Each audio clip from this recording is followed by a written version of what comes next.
नमस्कार, eco and energy talk के इस स्पेशल एपिसोड में आपका स्वागत है। अभी मैं पहुंचा हूं उत्तराखंड के उस इलाके में जहां आपदा ने मंगलवार को कहर ढाया। इस बारे में मैंने आपको एक वीडियो दिखाया था, जिस वीडियो में मैंने आपको बताने की कोशिश की थी कि इसकी प्रारंभिक वजहें क्या नजर आती हैं। अभी यहाँ पर जब हम पहुंचे थे तो काफ़ी तबाही हुई थी और ये इलाका पूरा कट ऑफ हो गया था, लेकिन अभी इस इलाके को काफ़ी हद तक जोड़ दिया गया है। जिस वक्त ये वीडियो आप तक पहुंच रहा होगा उस वक्त इसके आखिरी हिस्से को जोड़ा जा रहा है एक ब्रिज को बनाकर, और उस जगह पहुंचकर भी हमने हालात का जायजा लिया और ये बताया जा रहा था कि शनिवार सुबह तक या शनिवार दोपहर तक इस इलाके की कनेक्टिविटी धराली से कर दी जाएगी, जो संकटग्रस्त इलाका है। ये जगह जो जहाँ पर हम खड़े हैं, इस जगह का नाम भटवाड़ी है और इस जगह में ये जो सड़क टूटी, इसके पीछे एक कारण भूधसाव है। लगातार ऊपर से पत्थर भी गिर रहे हैं, तो इसकी वजह यह है कि इसको लेकर जियोलॉजिस्ट ने साफ कहा है कि लैंड सब्सिडेंस जोन है और यहाँ पर भारी निर्माण और तोड़फोड़ नहीं होनी चाहिए। लेकिन उसके उलट भी इस इलाके में काफ़ी ऐसे निर्माण हुए हैं, दुकानें बनी हैं, सड़क के लिए तोड़फोड़ हुई है और उसका असर अभी साफ दिख रहा है। 2 जगह टूट फूट हुई और हो सकता है आने वाले दिनों में ऐसे खतरे और बढ़ें।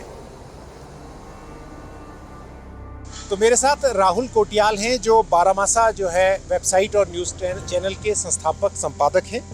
राहुल, आपने लंबे समय से पत्रकारिता की है और आपका पोर्टल काफ़ी कामयाब है। हमें बताइए कि किस तरह से पूरे उसमें लगातार पिछले आपदाएं हो रही हैं और सरकारी रूप क्या है? देखिए, जो मैंने पर्सनली नोटिस किया और जितना हम लोग एक्सपर्ट से बात करते हैं, जियोलॉजिस्ट से बात करते हैं, वो समस्याएं लगभग एक जैसी हैं। पहाड़ में आपदाएं टाली नहीं जा सकती, लेकिन उससे होने वाले नुकसान को मिनिमाइज़ किया जा सकता है। यही सारे एक्सपर्ट्स भी बोलते हैं, क्योंकि न्यूअर हिमालयाज़ हैं और वो साइंटिफिक उस पर हम कई प्रोग्राम्स लगातार करते रहते हैं कि क्यों यहाँ उत्तराखंड सबसे फ्रेजाइल है। पूरे इंडिया का भी डेटा देखें तो हमारे यहाँ ही वो ज़िले हैं जो सबसे ज़्यादा डिजास्टर प्रोन ज़िले हैं, लैंडस्लाइड प्रोन जो जितने भी डिस्ट्रिक्ट्स हैं। तो लैंडस्लाइड्स तो होंगे, मतलब उनको सरकारें भी नहीं रोक सकती, लेकिन सबसे बड़ी चैलेंज ये है कि उससे होने वाले नुकसान को क्यों नहीं रोक पा रहे हैं हम, वहाँ हमारा फेलियर क्यों नज़र आता है। तब ये बहुत क्लियरली लगता है कि हम लोग पुरानी आपदाओं से सबक लेकर अगले आने वाली जगहों को ठीक नहीं कर पा रहे हैं। जैसे यहाँ के बारे में भी, धराली के बारे में भी जो हमने एक्सपर्ट से बात की, उन्होंने यही कहा कि देखिए ये बहुत पुराना ट्रेंड है, लगभग 100-150 साल का अगर आप इतिहास देखेंगे तो सेम इसी स्पॉट पर कई बार इसी तरह की घटनाएं हो चुकी हैं। लेकिन फिर भी वो प्लेन्स जिनको छोड़ा जाना चाहिए था फ्लड जैसी सिचुएशन के लिए, वहाँ पे हैवी कंस्ट्रक्शंस हैं। अब उसमें कई तरह की, मतलब आखिर में सरकार भी ये बोल के टाल देती है कि देखिए लोग ही एनक्रोच कर लेते हैं और बढ़ा देते हैं, लेकिन उतनी ही चीज़ें इलीगल कहीं हो पाती हैं जितनी सरकार अलाउ करती है। जो सरकारें अलाउ नहीं करती वो नहीं होता। तो इस तरह की लर्निंग्स एटलीस्ट जो हैं आगे के लिए लेनी चाहिए, कि बहुत स्ट्रिक्टली, क्योंकि फिर उसके परिणाम फिर इतने ही भयावह होते हैं जिसमें कई लाइफ्स लॉस होता है। इस वक्त हम घटनास्थल से महज 25 किलोमीटर की दूरी पर हैं। गंगोत्री की ओर जाने वाली ये रोड, यहाँ पर रास्ता ब्लॉक हो गया है क्योंकि ये एक पुल हुआ करता था इस जगह पर, वो इस आपदा में बह गया। इस पुल को बनाने की कोशिश लगातार जो है वो PRO सीमा सड़क संगठन के लोग कर रहे हैं और साथ ही PWD के लोग भी उनका साथ दे रहे हैं। इससे पहले 2-3 रोड ब्लॉक और थे रास्ते के, उन रोड ब्लॉक्स को ठीक कर दिया गया ताकि यहाँ तक गाड़ियाँ आ पा रही हैं। लेकिन लगातार जैसा आप देख रहे हैं इस जगह में बरसात कायम है, बरसात लगातार हो रही है, तो मौसम के फिर से बिगड़ने से राहत कार्य में मुश्किल आने की एक आशंका हमेशा बनी ही रहती है। न्यूज़ लॉन्ड्री वेबसाइट पर मैं इस आपदा को लेकर डिटेल्ड रिपोर्टिंग कर रहा हूं और वहां अपनी रिपोर्ट्स के लिंक मैंने डिस्क्रिप्शन बॉक्स में शेयर किए हैं, आप चाहें तो उन्हें देख सकते हैं।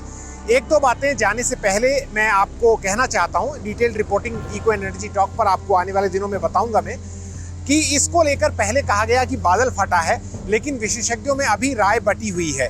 उनका कहना है कि उस इलाके में इतनी बारिश नहीं हुई जो बादल फटने की परिभाषा, जो 100 या 100 मिलीमीटर बारिश जो है 1 घंटे के भीतर किसी जगह पर हो जाए, उसको वो पूरा नहीं करती उस शर्त को। और वो कहते हैं कि ये एक prolonged spell of moderate rain हो सकता है। इसका मतलब है कि सामान्य बरसात जो काफ़ी घंटों से या कई दिनों से हो रही थी और उसने वहाँ पर जो है मोरेन जो पड़ा हुआ था, जो मलबा पड़ा हुआ था ऊपरी इलाकों में, उसको ओवर सैचुरेट किया, यानी उसमें बहुत ज़्यादा पानी जमा हो गया। और उसके बाद जो लगातार हो रही है बरसात, उसके साथ वो खिसक कर नीचे आया और नदी के पानी के साथ उसने इतना प्रवाह तैयार किया कि नीचे ये तबाही हुई।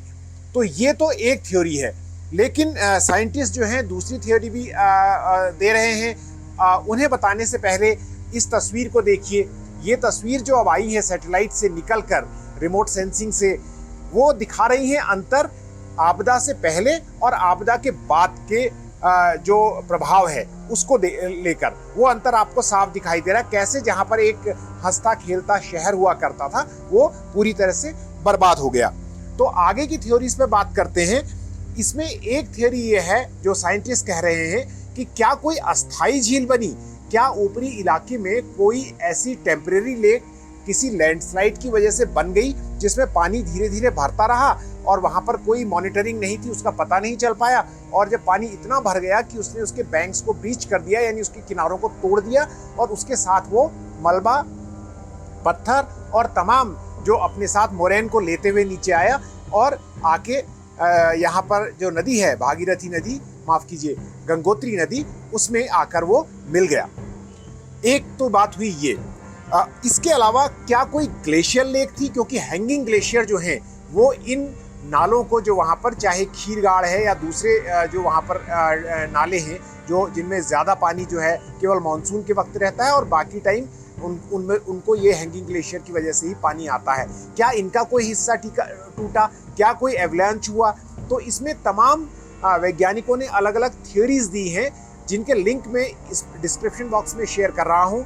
डॉक्टर DP डोभाल, डॉक्टर नवीन जुयाल और प्रोफेसर इमरान खान जो भूगर्भ शास्त्री हैं भूटान के, उन्होंने सैटेलाइट इमेजेस शेयर की हैं और ये बात बताने की कोशिश की है कि या तो अस्थाई झील या ग्लेशियर लेक या किसी हिमशिला स्खलन यानी एवलांच के आने से ये घटनाएं हो सकती हैं।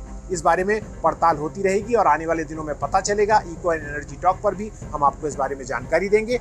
ये वीडियो अगर आपको पसंद आया तो आप इसे लाइक शेयर ज़रूर करें, इस चैनल को सब्सक्राइब करें और ज्वाइन करें।